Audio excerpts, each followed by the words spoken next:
our time to have today's seminar. And then today we have five presenters. So let's welcome the first presenter, Tan Xin-Ya. Yeah, you may start when you are ready. Good morning, everyone. I am today's presenter, Xin-Ya.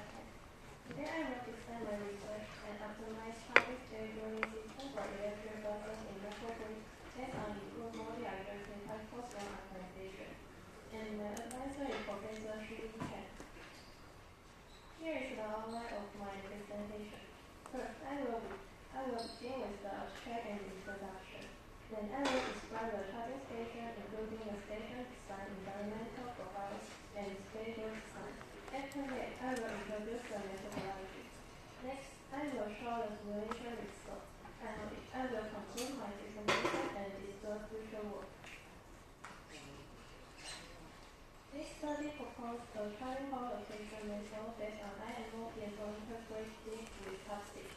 The goals are to minimize both the energy gap and electricity cost, considering factors like POU price, PV output, and bus schedule. Traditional charging management for electric buses often follows the first-come, first-served principle, with average power distribution. That's this picture. However, such a strategy cannot effectively respond to dynamic variation in SOC and departure times, leading to inefficiency and higher costs. In this study, an energy gap metric is introduced into the optimization process. This allows us to more objectively measure the physical power deficit and better reflect the actual service quality provided by the charging station. And this picture shows the proposed method dynamically priority buses, with earlier departure times and lower current SOC, achieving a better balance between energy gap and cost. To evaluate the proposed method, we designed a simulation scenario from an electric bus station under winter conditions. The system prioritizes PV generation supplemented by the main grid. The station includes 35 electric buses and 13 chargers. Each charger has 2 charging guns. The charging gun delivers past the charger maximum power when both are used.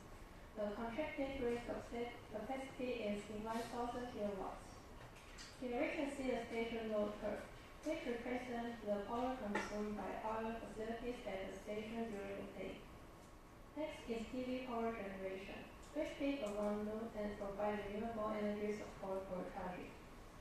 The available power curve combine the contracted facility and PV generation. Then subtract the station load, showing the total power that can be distributed to charging. The POU price follows a 3-stage non-summary. Finally, the ambient temperature and bus energy consumption curve show how the temperature changes throughout the day and how it affects the energy usage of electric buses. By including these factors, the proposed net model closely replicated with operating conditions at the bus station, allowing us to analyze charging behavior. The schedule determines when each bus arrives and departs from the station. Buses operate on different routes, leading to diverse arrival times and charging demand. In our simulation, buses can only charge during their charging period, not while stay or in service. Based on this schedule, we can see that buses have different charging needs and lead time. To manage this complexity, we need a mathematical sketch. The optimization framework includes 2 main objective functions. The first objective minimizes the energy gap. The core of this objective is balancing future demand with physical battery constraints. To determine the physical limits, we refer to the sigmoid curve on the right, which restrict the maximum charging power based on the battery SOC to ensure long-term tests.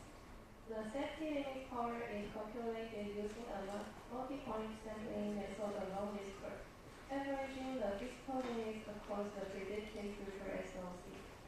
The second objective minimizes the total electricity cost by integrating current and expected costs. Several constraints are also applied to ensure its The total charging power must not exceed the contract grid capacity.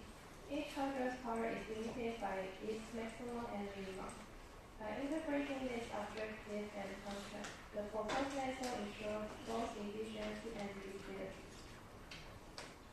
Now that we have defined our goals and contracts, the next step is to find the best balance between these conflicting objectives.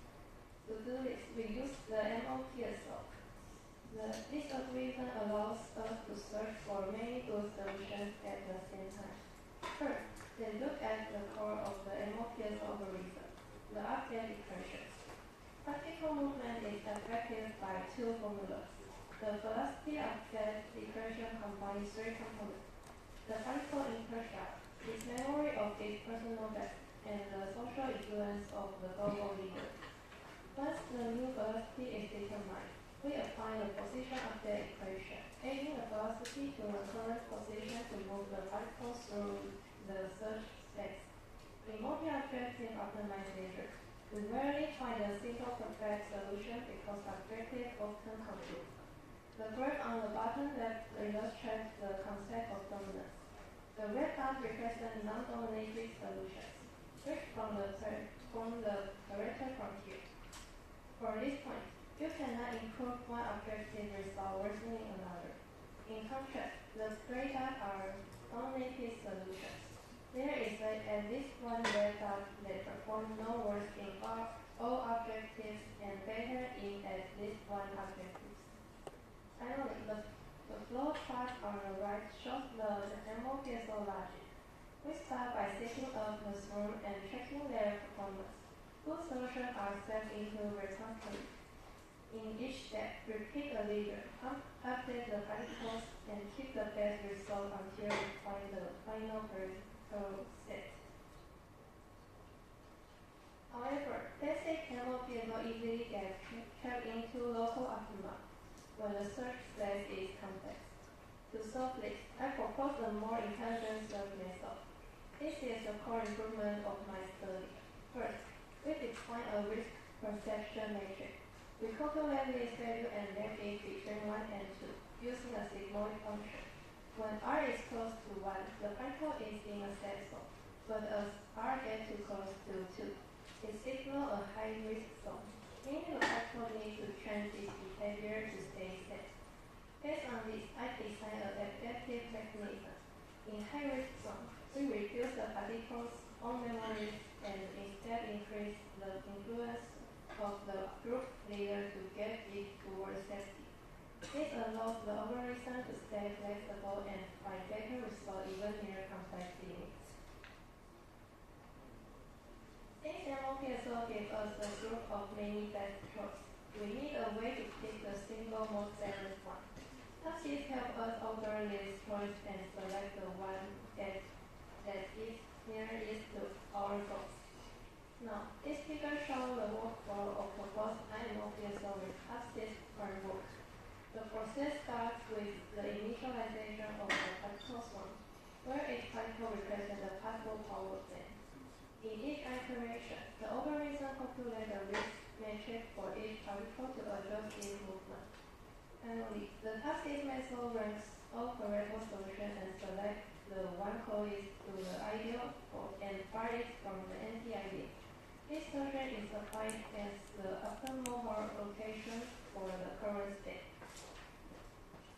To evaluate the system performance over an entire day, we define a daily energy gap index. While our algorithm minimizes energy gap at each interval, daily energy gap index provides a holistic evaluation of the final SOC transport for all buses. By using this index, we can assess the cumulative effectiveness of the proposed method and ensure that the fleet meets its operational requirements by the end of the state. Now I will show how our method performs compared to other strategies. The picture illustrates power allocation using the traditional average distribution strategy. The section highlighted by the blue box indicates that the power allocation is zero, as no buses require charging during this period. Please focus on the period of the one night at night, highlighted by the green box. This strategy forces an equal power distribution among all active charging nodes, regardless of their charging demand and time of use price. In contrast, this is the result of MOPSO with top-stage optimization algorithm. We will again focus on the exact period of the one night at night. The power for each charging zone is dynamically adjusted in real time, matching the demand of each vehicle. Furthermore, the algorithm considers time of use pricing and strategically shifts some charging loads to that periods to reduce costs while still meeting departure requirements. This slide shows the result using the IMOPSO with top-stage algorithm. By improving the search mechanism, the algorithm is able to further refine the power distribution. This slide provides a comprehensive comparison of the three strategies: KT, MOPSO with top-stage, and the proposed IMOPSO with top-stage. For clarity, we can observe the SLC curve for only 7 buses throughout the day on the left. While all strategies ensure the buses are operational, or post-MESO lead to more stable SLC curves. On the right, the cost chart illustrates how the optimization algorithm strategically manage charging loads to minimize expenses. As summarized in the table below, the IMOPSO with top-stage algorithm achieves the best overall performance, reaching the lowest daily energy gap index of 1.7%, and the minimum cumulative cost of about $16,899. This demonstrates that our improved method provides the most efficient balance between meeting charging demand and reducing electricity costs.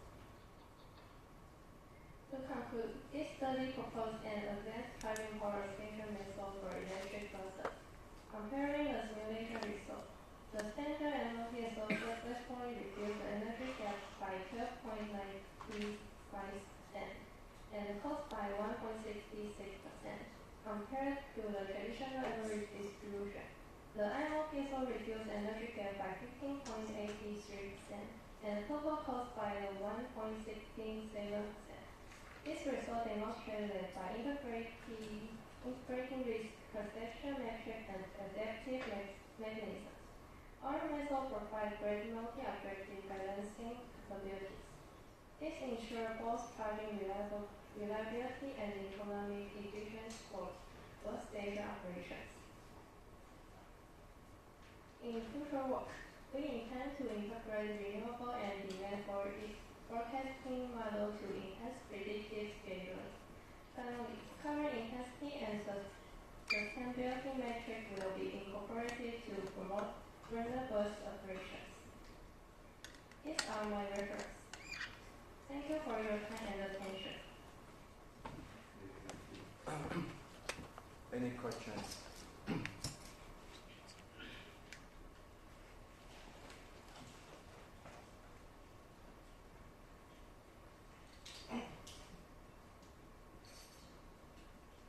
In your study, why did you choose the sigmoid function to establish the mapping for the risk perception metric? And compared to linear mapping, what is the substantial contribution of this nonlinear approach to the algorithm convergence process? We use the sigmoid function because it translates in a smooth and natural way. Simple mapping can cause sudden engineer the leaks, which makes the system unstable. In contrast, the sigmoid gives a gentle warning as particles get close to constraint, making our adjustment more steady. This helps the algorithm take different options during the start and close in on the best result more easily and at the end. Any questions?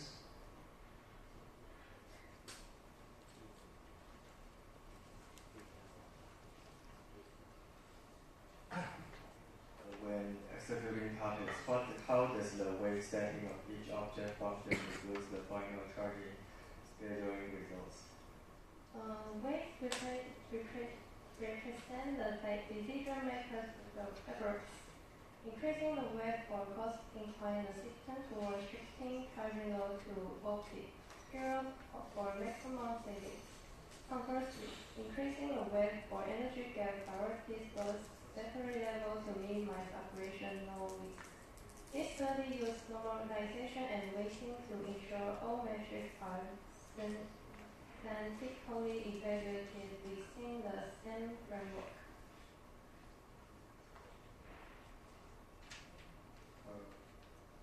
If multiple buses return for charging simultaneously during peak hours, how does your system ensure that contracted capacity of 1,000 kilowatts is not existing? Our optimization framework includes constraints.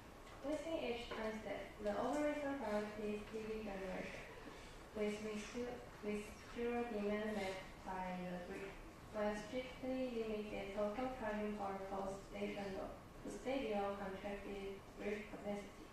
If demand is excessive, the system will dynamically lower the power of non-urgent buses to remain within capacity limits. Great. Any other questions? Great.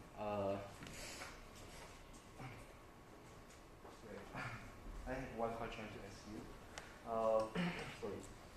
I realize you try to balance the energy gap and the electricity cost, right?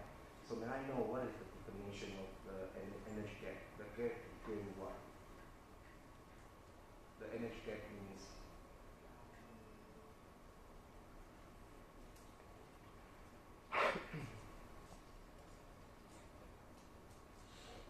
The energy gap based on the total power demand and safety unit power. It means so energy gap means the power demand and the electricity unit power, is it? Okay. Okay, then okay, thank you.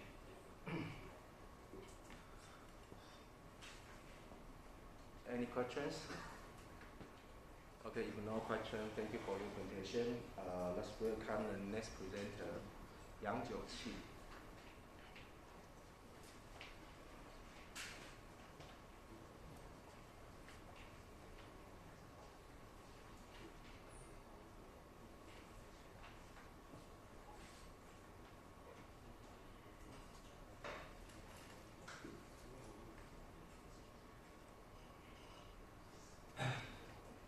Good morning, everyone. I'm today presenter Lucy Young. The topic I'd like to introduce today is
explain model for designing our controller.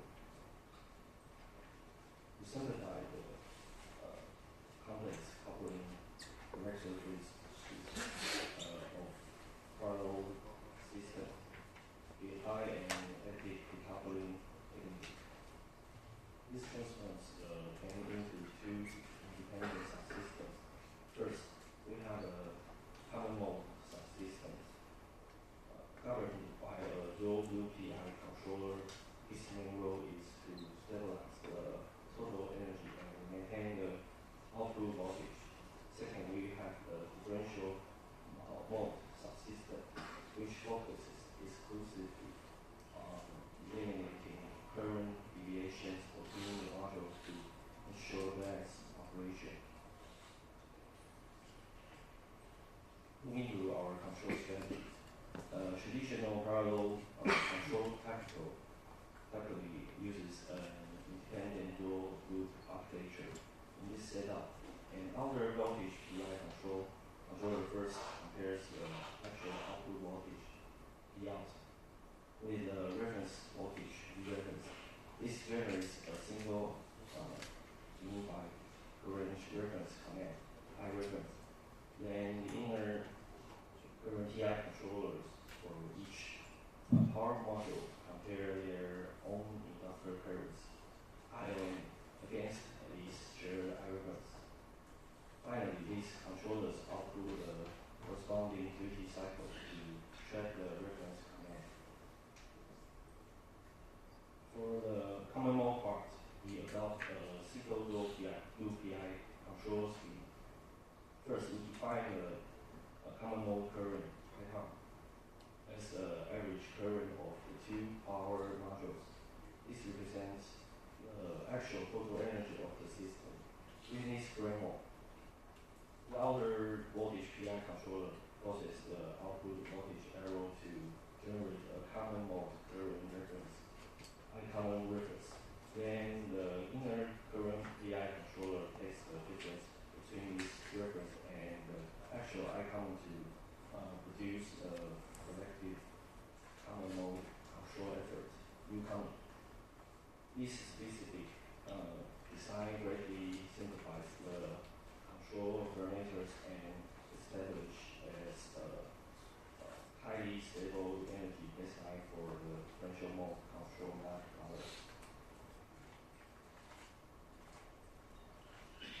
For differential model current sharing, we use SMC due to its strong robustness. The control effort is split into two parts. UEQ keeps the trajectory of our sliding surface, while the high gain USW compensates for disturbance. Looking at the phase level, as the state slides forward to origin, this continuous switching causes severe shattering. The zigzag motion is seen here. This stresses the system and leads to our next solution. Now looking specifically at the differential mode system, we design a sliding surface using a linear combination of the current arrow and this integral by substituting the kinetic equation and setting the derivative of the sliding surface to 0. We can derive the given control effort. Next, we combine this with a signaling function phase switching term to construct our complete control load.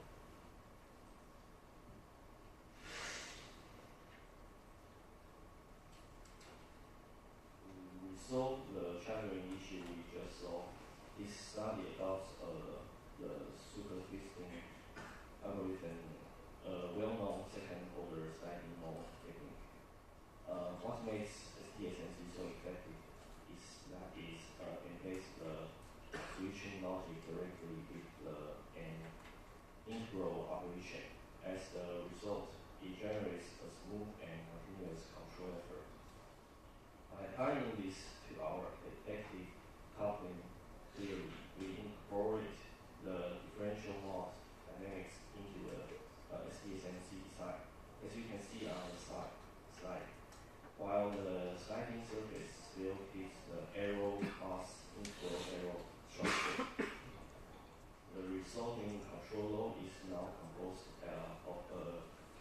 proportional square root term to and pure integral term.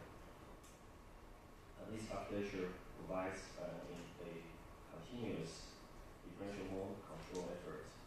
This guarantees smooth and highly precise current sharing, even under the influence of mismatched parameter disturbance. Let's look at the phase and trajectory to see the difference clearly. On the right, the red line shows SMC exhibits severe zigzag motion or shattering along the sliding surface due to discontinuous high frequency switching. On the left, the blue line represents our SDSMC.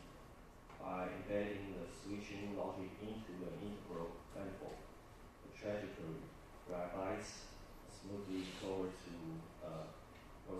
origin.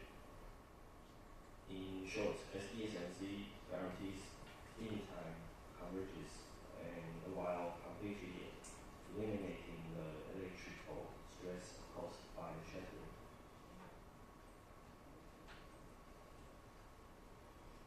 Moving on to chapter 4. The simulations we go to validate our proposed PI SDSMC strategy. We construct a 200 watts dual phase interleaved buck converter model in MATLAB. As you can see from the parameter table on the slide, the system operates with an input voltage of 100 volt and output voltage of 48 volt, and the switching frequency of about 40 kilohertz. We designed these simulations specifically to evaluate the current sharing performance and the transfer suppression capability of our controller under various challenging conditions, including parameter mismatches and duty cycle disturbances. Looking at the transient waveforms, the top graph shows all strategies successfully maintaining the 48 volt output during load changes, which validates our common mode coupling design. For the current sharing performance at the bottom, the yellow dual blue PI is sluggish. The green SMC exhibits severe high frequency shattering. In contrast, our red SDSMC achieves rapid convergence and with a perfectly smooth, steady state profile. This table shows the error reduction percentage compared to the dual blue PI baseline.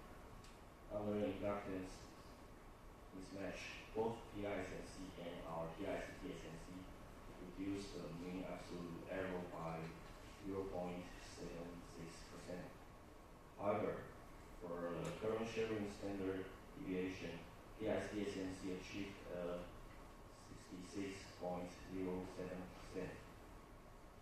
improvement, significantly outperforming the 28.57% of conventional SMC. Additionally, PISDSMC reduced the maximum error by 32.45%.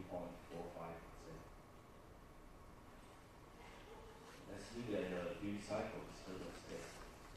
The waveform clearly shows that the SMC control effort in origin suffers from severe high frequency oscillation, while the blue SDSMC line remains smooth. This severe coupling is exactly why conventional SMC performs worse than the dual blue PI baseline in current sharing standard deviation dropped by 26%. SDSMC completely eliminates this issue, achieving a 79.33% improvement in SD. For the future work, we have three main directions. First, integrating a nonlinear disturbance observer with neural networks to reactively compensate for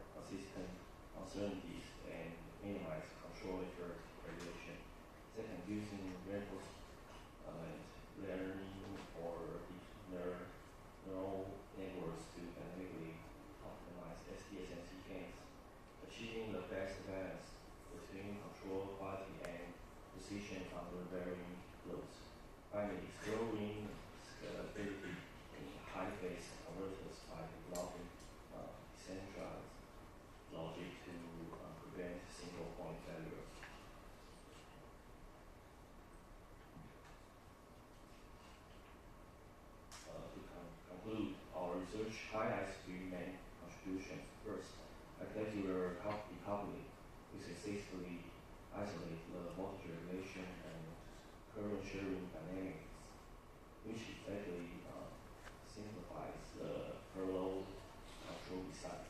Second, shuttling elimination. Our TISC generates a smooth, continuous control effort. It reduces the control signal standard deviation by a factor of 13.89 compared to a conventional SNC. Fundamentally, resolving TWN oscillations. Third, robust current sharing. Even under severe disturbance, our strategy maintains exceptional stability. Compared to the baseline, we reduce the mean absolute error by up to 10.76%, improve the current sharing standard deviation by 79.33%, and slash the maximum error by nearly 40%. This concludes my presentation. Thank you for listening. Okay, thank you. Any questions on the floor?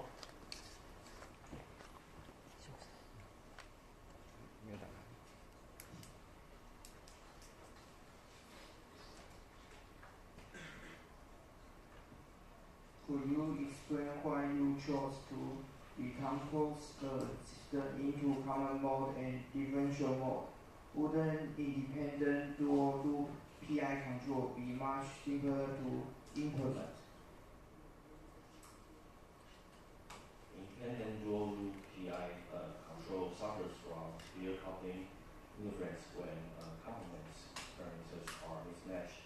By using active coupling, we completely separate voltage regulation from current sharing. This allows us to optimize the current sharing performance independently without compromising the stability of the output voltage.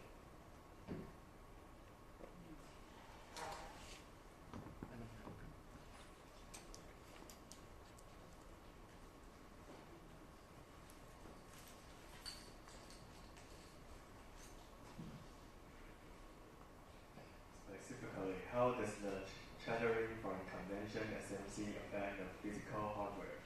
And what is the specific mechanism used in STSMC to eliminate?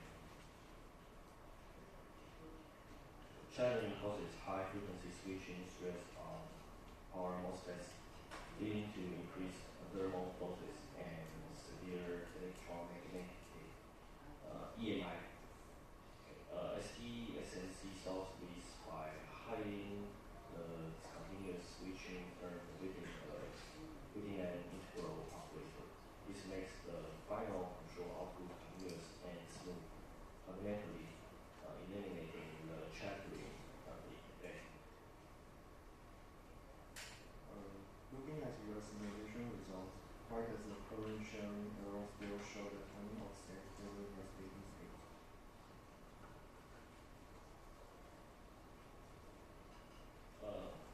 Primary causes is basically introduced by the low pass filters used in the digital sampling process. The solution is to integrate a disturbance observer into the control loop to compensate for this dynamic delay and eliminate the remaining offset. Any questions? Okay, thank you. So I would like to invite the next presenter, Liu Yuting.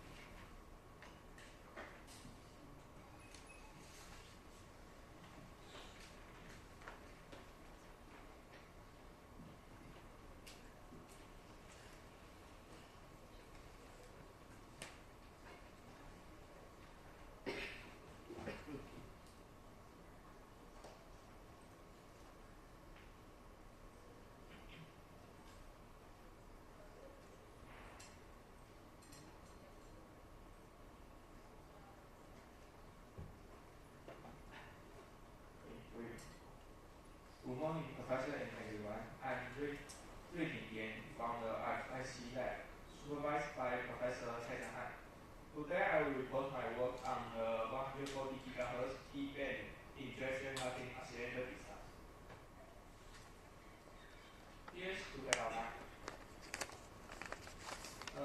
key difference between next generation and current technology is that the 5G mainly focuses on the communication. In contrast, 6G introduced an additional sensing capability. For example, integrated sensing and communication, ISEC.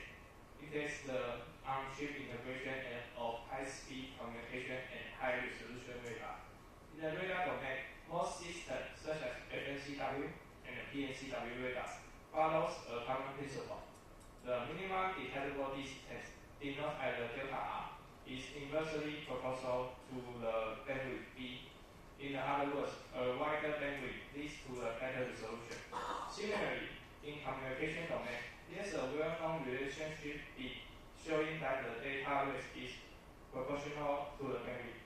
Since the wider bandwidth is beneficial for both sensing and communication, we refer to the figure in the bottom right corner. It shows several frequency bands with relatively low atmosphere absorption.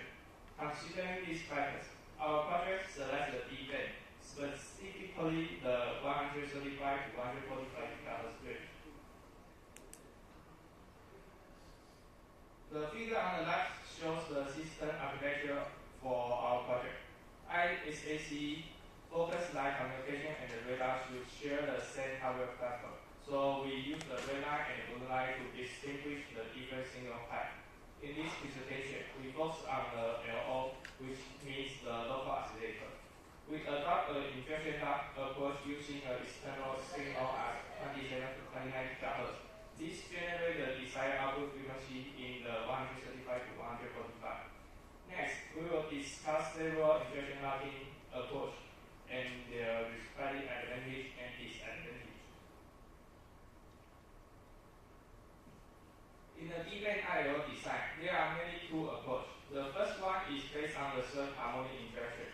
This method achieves a good rate trade-off between the harmonic generation difficulty and the conservation efficiency. However, taking 140 GHz as an example, third harmonic injection requires a signal source around the 48 GHz, which is more difficult to obtain compared to the 28 GHz source used in the fifth harmonic injection. In addition, the higher GHz signal means the worsen phase noise. The second approach is based on the fifth or even higher order harmonic injection. As mentioned earlier, for the 140 GHz target, the required injection is around 28 GHz. This falls within a well-developed 5G frequency band, making it easier to obtain the high-quality signals. However, generating fifth-order harmonics is more challenging compared to the third harmonic injection. Some studies address this by using an advanced process or with a special process or additional tuning technique. For example, FDSOI technology can be used to extend the locking range by tuning the body bias. The special process often means the more expensive price. Based on the comparison of different D-band IO injection methods discussed earlier, we can summarize several key challenges in this design. The first challenge is the efficiency generation of high-order harmonics at around 140 GHz. Although this harmonic injection offers advantage in terms of the signal source ability, the harmonic power is weaker compared to a third harmonic injection. The second trend is the increased passive component loss due to a lack of the ultra-peak network. The final challenge is the pronounced parasitic effect at high frequency. As D-band, this parasitic significantly affects the circuit behavior, making the design application more challenging. Next, we move on to the circuit and the detailed design. The overall circuit segmenting can be divided into the four functional blocks, as indicated by different colors. These include the central coupled LCD resonator, the post-coupled pair that provides the negative resistance, and the Class C injector for generating the fifth harmonic. And finally, the output buffer state. At the D-band, the LC tank is much more expensive to process radiation compared to the To address this, a 2-bit capacitor bank is introduced to replace one of the matching capacitors. This provides tuning capacity during the measurement. The locking range of an injection locking oscillator is determined by the ratio between the injection current and the oscillation current. A higher ratio leads to a larger achievable phase locking range. Based on this principle, a coupled LC tank is adopted as a resonator in this design. By properly tuning the pole and the lever locations, a relatively flat phase region can be achieved within a target frequency band. This helps we can improve the locking capacity and maximize the achievable locking range. Next, we move on the design of the cross-coupled pair. For the sizing of this transistor, there are several important trade-offs. First, to sustain the free running oscillation, the Barkhausen criteria must be satisfied. This requires a sufficiently large transconductors, meaning that the transistor size cannot be too small. However, based on the previous discussed, the larger size means the larger current. It means that the locking range relationship, a larger oscillation current reduces the locking range. Therefore, the transistor size cannot be too large either. In addition, at different frequency, the parasitic capacitance of the transistor become very high. This further constrains the device size. After balancing this trade-off, the final design uses the transistor within the 1 micro with 24 figures. From the loop gain and the phase plot, we can see that when the phase at 180 degrees, the loop gain is nearly but higher than 0.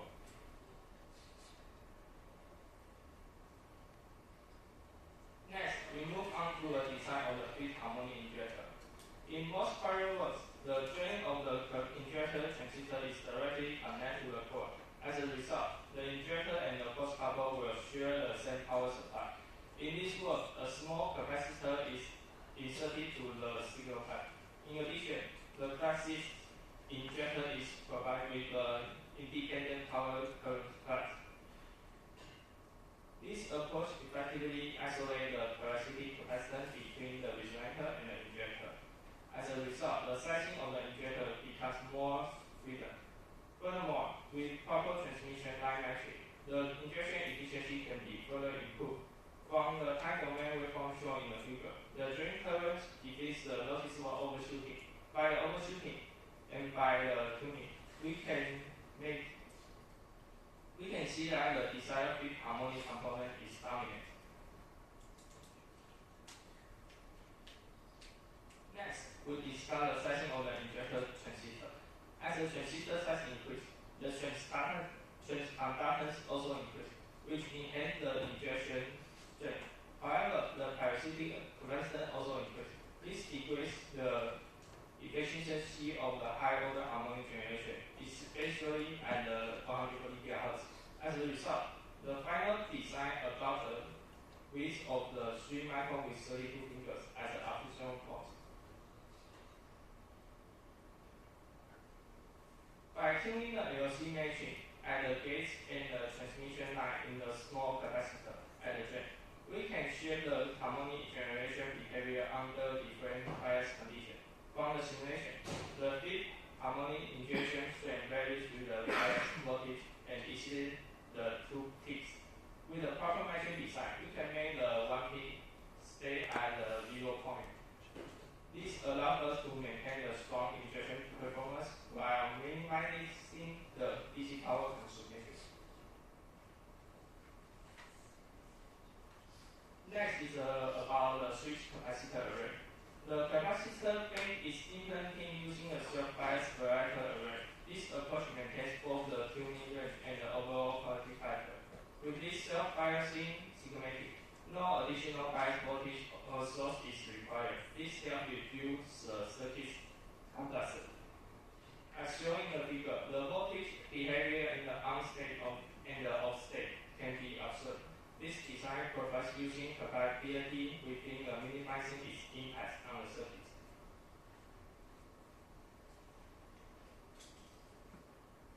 The overall area is shown below. At the right, 31 transistors are used in this design, including the capacitor bank and the ESD protection circuit.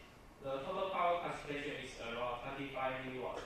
From the layout, we can observe that the core layout, including transformer, occupies only a small area. Next, we present the simulation costing results. The last figure shows that the spectrum difference between the free running mode and the injection locking mode. We can observe that under the injection locking, the spectrum becomes more centered and stable. The right figure presents the overall locking range along with the corresponding output power. At the same time, a locking range of the 10 GHz is achieved. These result locking range demonstrate a good trade-off between the locking range and the output power.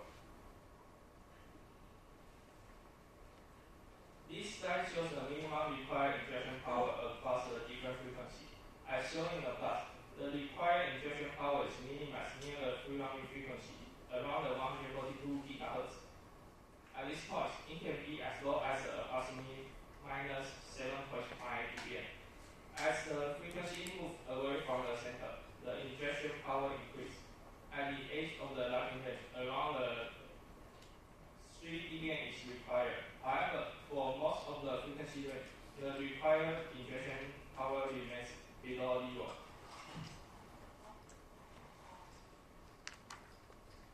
To make the simulation more representative of the actual measurement setup, a pre-simulating 28 GHz voltage control oscillator is used as the input source instead of the ideal signal.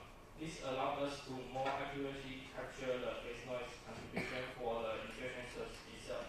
From the simulation result, the phase noise difference between the output and the injection signal follows the theorem 20 log n relationship. This confirms that the frequency multiplication and the locking behavior in our design follow this basis model. This slide compares prior CMOS-based event injection oscillator design and their performance. Since the different was target different architecture and specifications, we mainly focus on the power concentration, output power, and the locking range for comparison. From the table, some low power designs such as this one, the first one, achieve the lowest PVC, but at the cost of very low output power, around minus 33 dBm. In our design, consumes around 25 milliwatts, which is the second lowest along the all compare words. At the same time, it's achieved a minus 6.1 dBm output power with a 10 GHz locking range. Overall, the proposed design provides a balanced trade-off between the low power concentration and the usable output power. Next is my reference. Thank you for everyone. Okay. Thank you for the presentation. I would like to open the floor for questions. Any questions?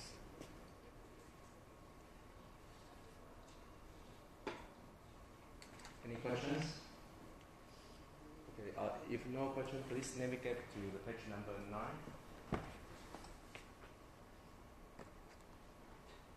Okay. So for this one, it's decouple the design, right? Then you try to choose the parameter, the width 1 micro, and then the figures are 24. Yeah. After you considering like GM or like the upstream or some other parameters or like the phase. Yeah. So I want to know what happens if you try to adjust or increase the size of the transistor. May I use Chinese? Try your best. Try to answer in English Okay. and then. So if I larger the size, Yeah. first the output swing will be enlarged, so my output power will be higher. Also the GM will be higher, but the output swing higher means the injection current gets more higher from the pages. This means that this one will be bigger. So my locking range will be small. And then why happen to the oscillator? I mean, like a bandwidth or something to the oscillator. What? Oscillator. Can you say?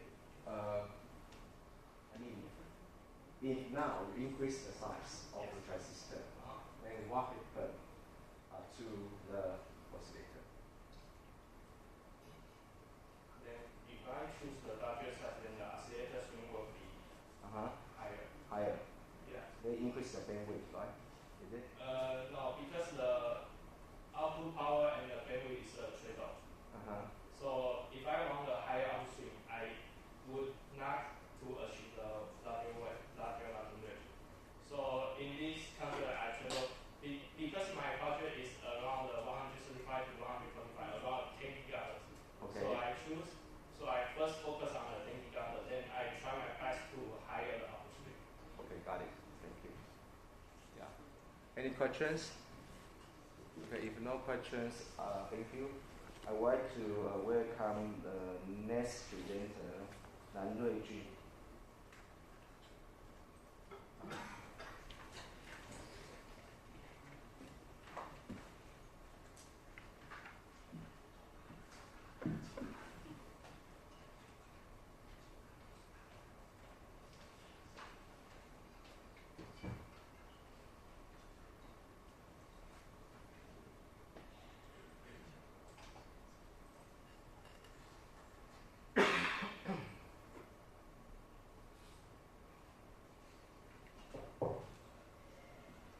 Good morning. My name is Reggie, and I'm from RIC Lab, and I'm honored to present my research today. A 65mm CMOS dependent power amplifier achieving the 10.6 PAE and 25.2 gain. This work was conducted under the guidance of my advisor, Professor Chen Hai.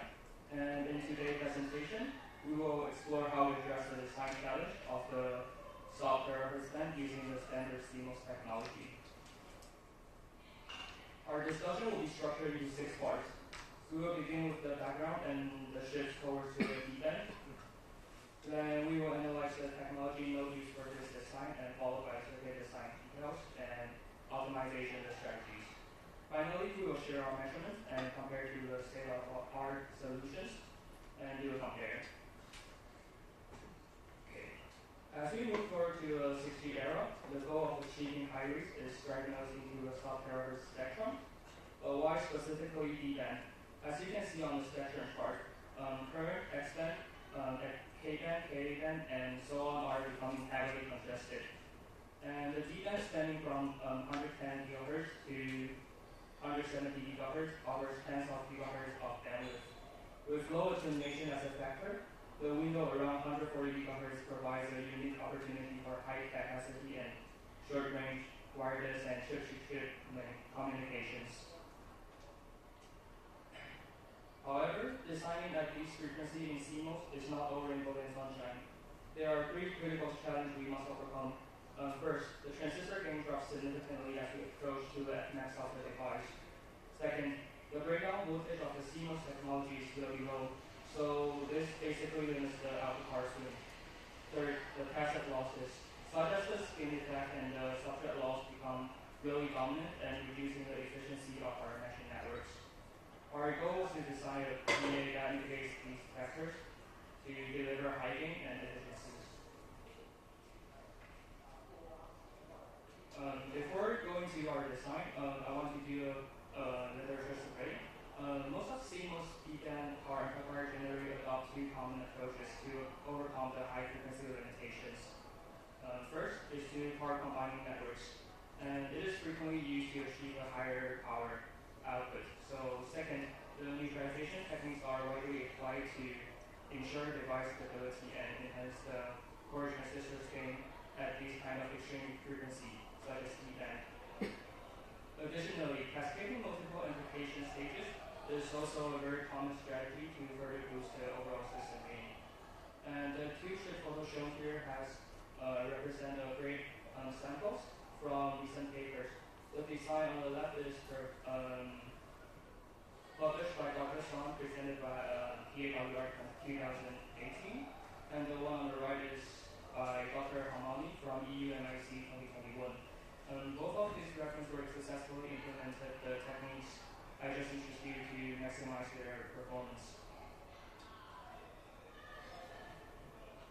For this design, we used the TN65GP CMOS process for this design, and the key feature of this process is a 9-layer metal stack-up, which includes a really thick top metal layer. And this middle layer is really essential for creating high Q transformers and low loss transmission lines. By using standard CMOS, we benefit from high integration density and significantly lower the cost compared to the specialized 3.5 technologies such as GAN. Okay, now let's look at the circuit architectures.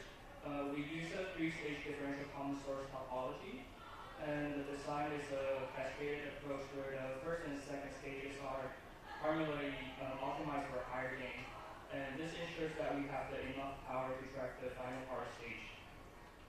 The first stage is our dedicated power stage, and where we prioritize the maximum power efficiency and maximum power delivery. We use the differential signals to minimize the impact of the ground inductance, which is also a major performance to kill at the deep end. For higher-gain, we use the neutralization capacitor denoted as CN. By adding this cross-coupled capacitor between the gate and the drain of the differential pair, we can cancel out the parasitic of the CGD of the transistors, which significantly improve the stability and boost the maximum available gain at our target frequency of 140 GHz.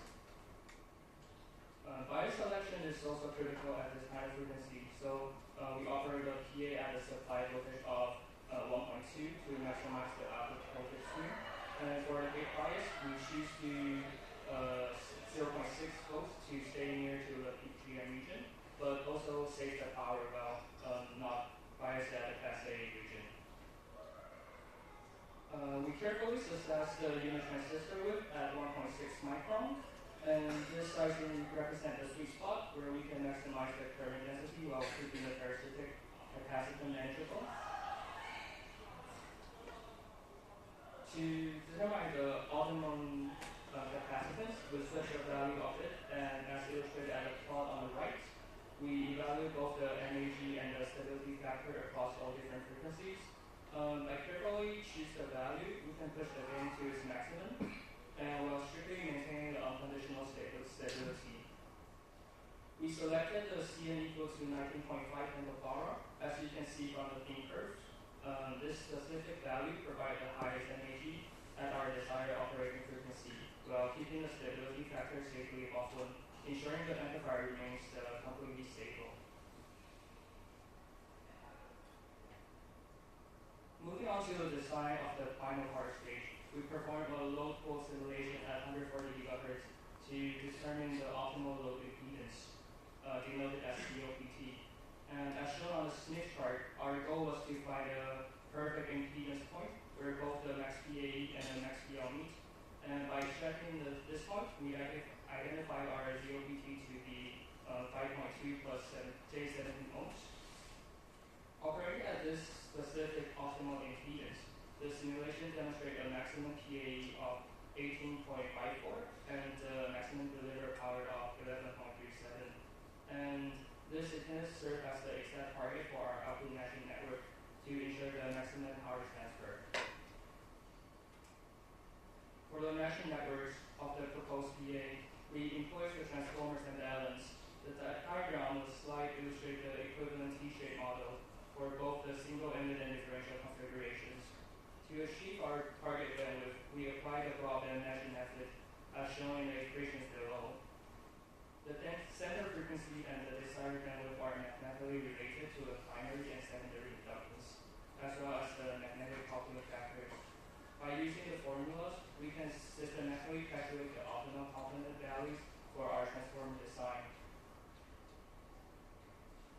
This slide presents the complete schematic layout of our proposed 3-stage power amplifier.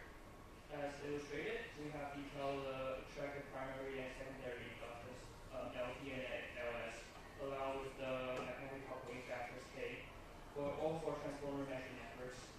And to ensure high accuracy at such a high frequency, all passive structures and interconnects were simulated by using EM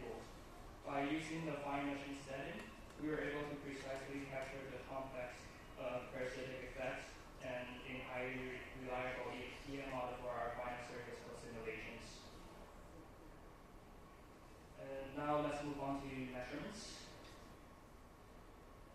The measurements set up and equipment are provided by Taiwan Semiconductor Research Institute, and to measure the parameters, we use the Keysight PNA. First, the signal is up-converted by a D-band extender, DNAX, and it is then transferred through a WR6.5 waveguide and set it into a device under test using D-band GSP probes. And after the signal is being amplified by the chip, it passes through another GSP probe and back to the receiver DNAX extender, where it down converted back to the IF and send it back to the PNA for analysis. And that one's for a parameter. This one's for QODD.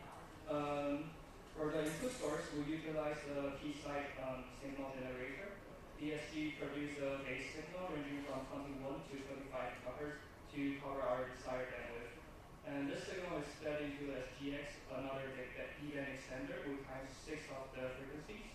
And to precisely, we can control the input level.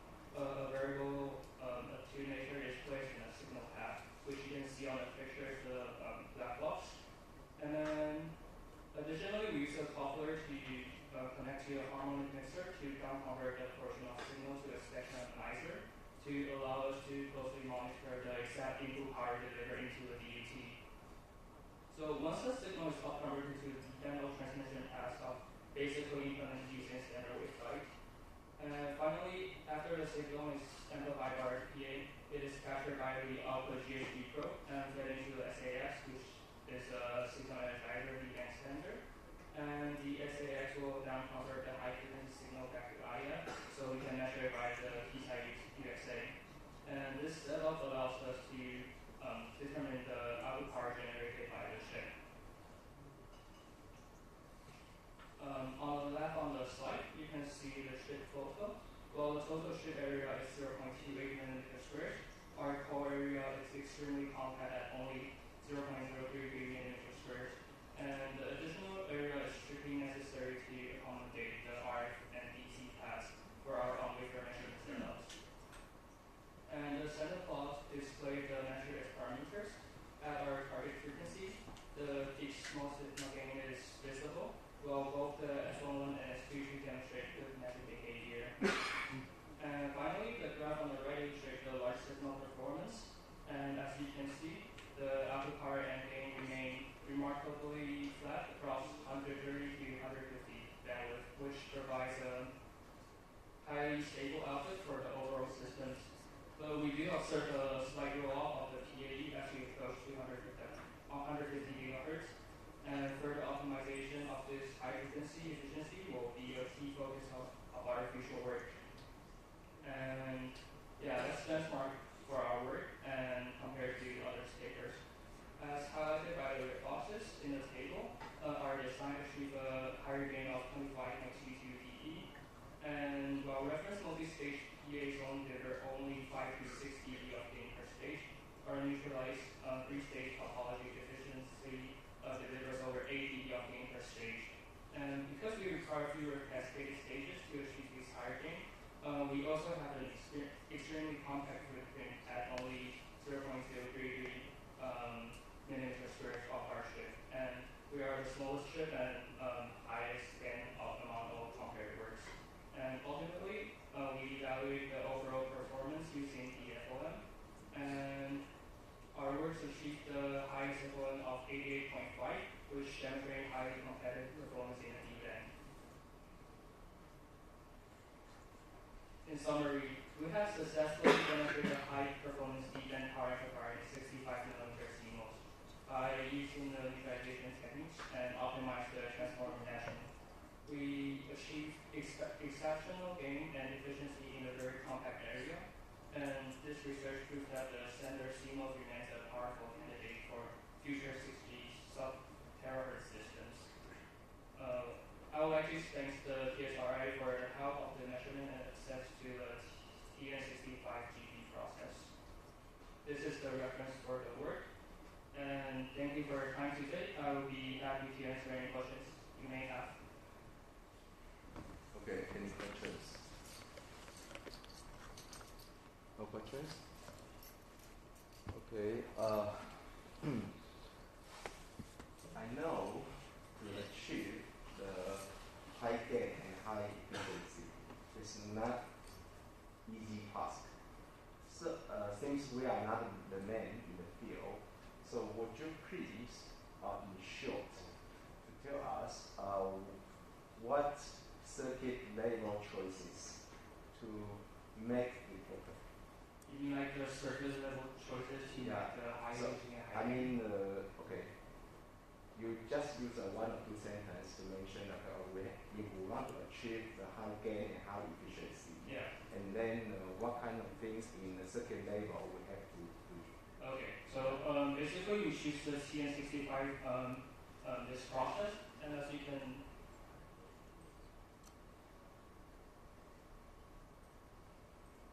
see here, like the metal layers like relatively bigger than other layers, and we basically use this layer to do our matching design. And by this way, we can improve like a high Q and low loss for transformer matching. So basically, the single core power of the transistor delivers same amount of gain, but when you cut down the losses, you will make the total overall gain higher. And additionally, we choose the width as this part display. You can see the I think it's the blue one. The blue curve. You can see that the maximum gain is the highest among all. Okay. Yeah. So this basically is the sizing choose. We choose to optimize the gain of the total power amplifier, and after that we choose the. Like this is a bit risky, but we choose around the unconditional stable point and between it is stable or not. So we choose basically here, and as you can see, the MAG is relatively higher if you choose if you play safe. So this blue part is basically why the gain is higher than the other words. Okay, Thank you for your questions. Okay, thank you. Any other questions? Okay, if no question, yeah, thank you for your presentation. Thank you. I would like to welcome the last presenter of the day, Chen Boan.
systematic, allowing for further investigation of the distribution and concentration of specific brand compound. This demonstrates the application of non-destructive testing in food growth and development. In the right image, spatial image applies with different colors and variety affected by disease. Contamination or rotting is presented. Spatial image technique enable rapid perspection, facilitating the development of standardized and the division of destructive grading system for different type of variety. Okay. And the image shows a sense of president use different spectral band configuration. And the first image consists of a 3 RGB band, which is the type of image we commonly see in everyday vision. And in the middle of the image is a 10 bands image. The sense appears mostly thin, making it difficult to effectively distinguish objects within the map. However, when switching to a 100 band building and agricultural areas becomes clearly distinguishable. If applied in military scenarios, this capability enable more correct identification and localization of target. This is particularly important in modern warfare, where manned aerial vehicles plays a central role. Okay, next is reactive work. Image visualization and restoration method has a very important role in the image process. Due to limitation of hyperspectral image sensor, the spatial resolution cannot be very high in addition. Hyperspectral image contain many more spatial bands than conventional RGB image, makes their processing more complex. So in following session, I will introduce reality hyperspatial image processing method, as well as relevant virtual reality in this one. Okay. So the first, this is propose a single hyperspatial image resolution method, SSDSR, which applies deeper convolution neural network to hyperspatial super resolution test. This method is inspired by the design of single image resolution and specifically address the high dimensionality and spatial redundancy issues in hyperspatial data.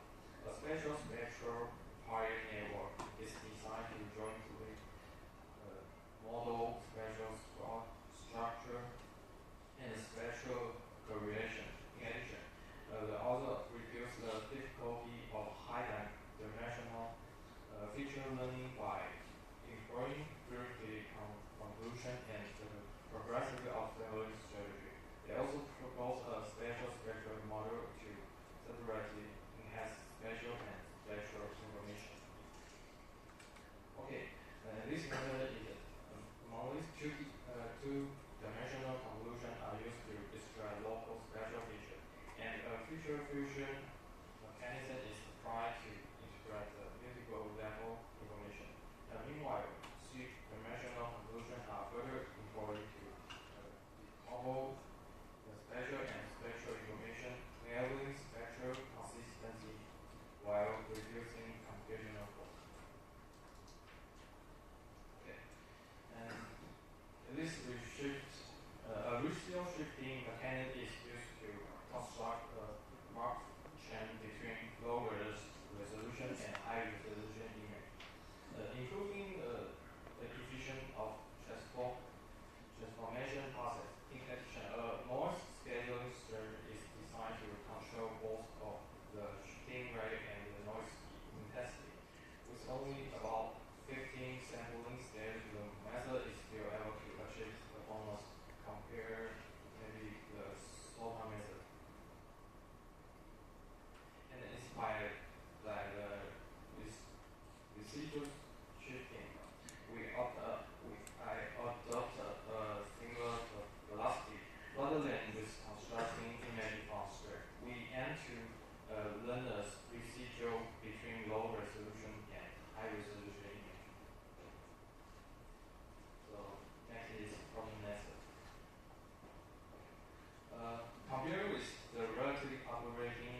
This model is built upon a residual spectral attention model and construct an amazing autoencoded architecture. So the ground truth is used to input to an amazing model, which becomes it into n member and advanced map. Ground truth then is constructed by combining these two components.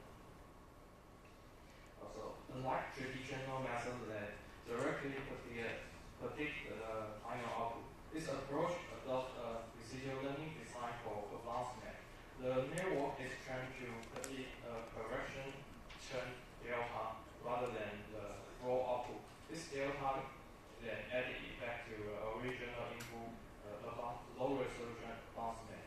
And the loss is computed between the predict advanced method and the high resolution advanced map. This design effectively corrects the proportion of the low resolution advanced method while improving training stability and accelerating convergence. This is my unit architecture is used to refine the low resolution advanced map. So we adopt encoder and decoder architecture. This encoder extracts a high-level feature through state convolution and the flowing layer, while the decoder restores spatial resolution via transpose, convolution, and skip explanation to preserve both semantic and spatial information. The bottleneck layer is 1 multiple 1. Convolution is used to compress and integrate the major schedule feature. The outer layer predicts the residual term delta instead of the director value, which is constrained by the training function to maintain physically consistent. And the weights are initialized near 0 to stabilize training. So we use 3 loss functions, loss to train our model. So the first use only L1 loss focus on minimizing numerical errors. And the second, the combination of the L1 loss and the precise numericity is employed to optimize both numerical accuracy and distribution consistency. So the last one, the non-negative penalty chain is introduced. This constraint guides the model to narrowly avoid producing conditions that violate the non-negative condition during testing, thereby further enhancing the physical stability of the model. Through the comparison of these different loss functions, the impact of various constraints on model performance can be comprehensively evaluated, allowing us to identify the best balance between accuracy and physical consistency. The corresponding experiment result and discussed and compared in a later section. Okay, the next is the experiment result section. And our use data set is this 3 publicly available data set. The first is RPR University, and the second is Translate data set, and the third is Urban data set. And this result corresponds to a missing on 3 data sets and intercept the upper bound of performance achievable by our model for restoration. So for downsampling, we first apply Gaussian to simulate the image process and avoid analyzing, then reduce the resolution by a factor of 4. For upsampling, we use bicubic interpolation to restore the image back to its original size. LUNet outperform other methods across multiple equation methods, showing strong performance in both detailed construction and spatial preservation. It achieved higher image quality while maintaining better spatial consistency and lower construction error. So this is a visual result obtained by different method on the popular university dataset. So the image is composed of the RGB band from the dataset. It can be observed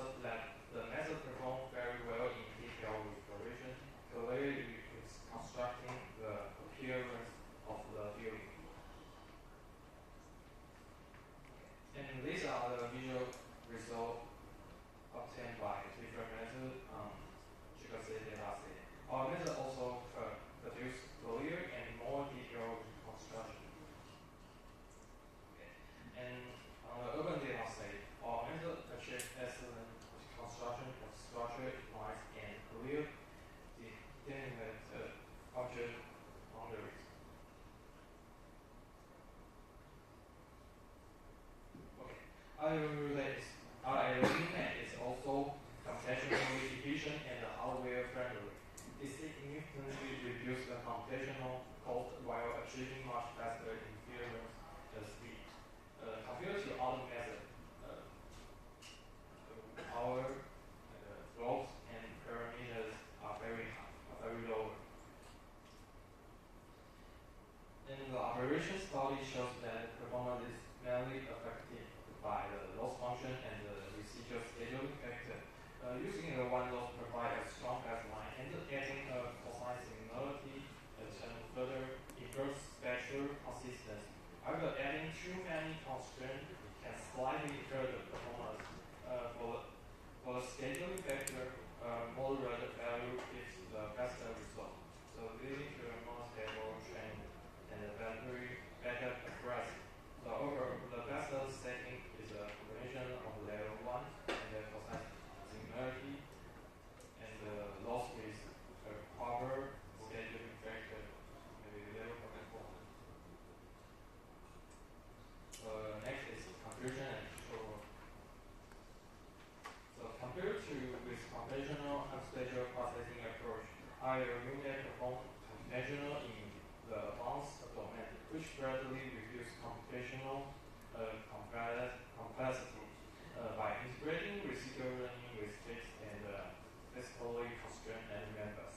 The model can correctly estimate advanced distribution and achieve high-quality spatial reconstruction.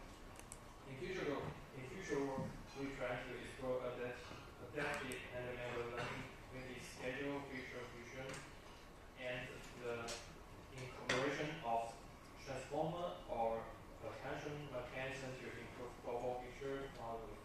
In addition, self-supervised learning and diffusion-based model are expected to reduce the dependence on label data in the external framework to test such as emoting and complex reconstruction, demonstrating strong generalization and transferability. Okay, and this is my reference. Okay, thank you for listening. Okay, any questions for the presenters? The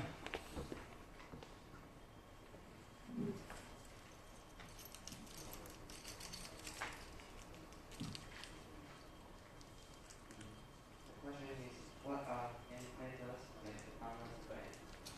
Oh, okay. You can think of an animator as a set of pure colors, like gray or blue. So each animator has its own characteristics, special designation across different bands. And the advanced method then describes how much of each animator is present in every pixel. And in reality, a single pixel is usually not made up of just one material, but a mixture of several. So in simple terms, animators are best component and the advanced method tells you the proportion of each component within a pixel.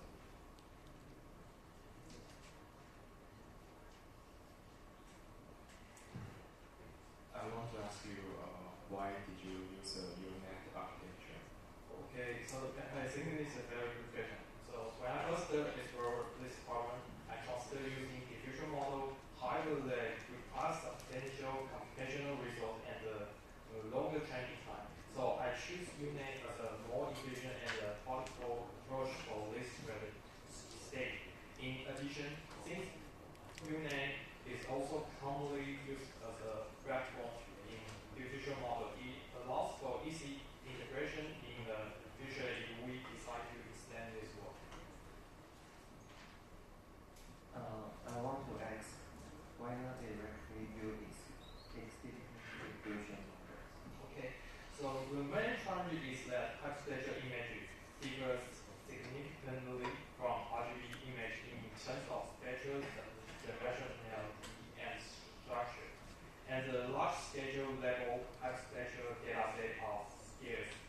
As a result, training diffusion model from scratch is difficult due to limited data. In addition, most existing diffusion models, such as stable diffusion or NVM, are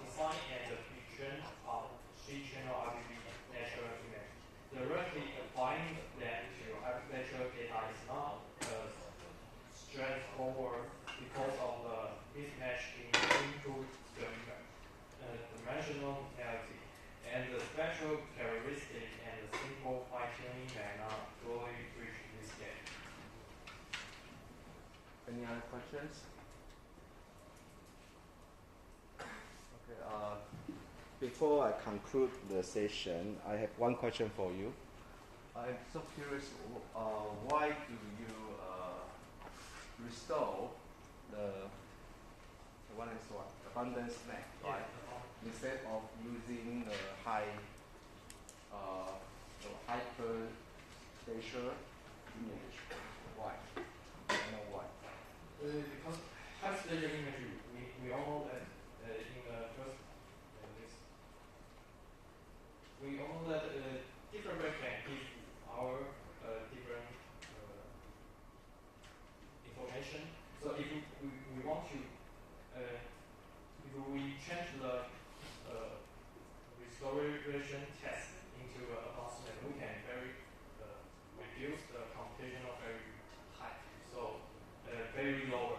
So we can very usefully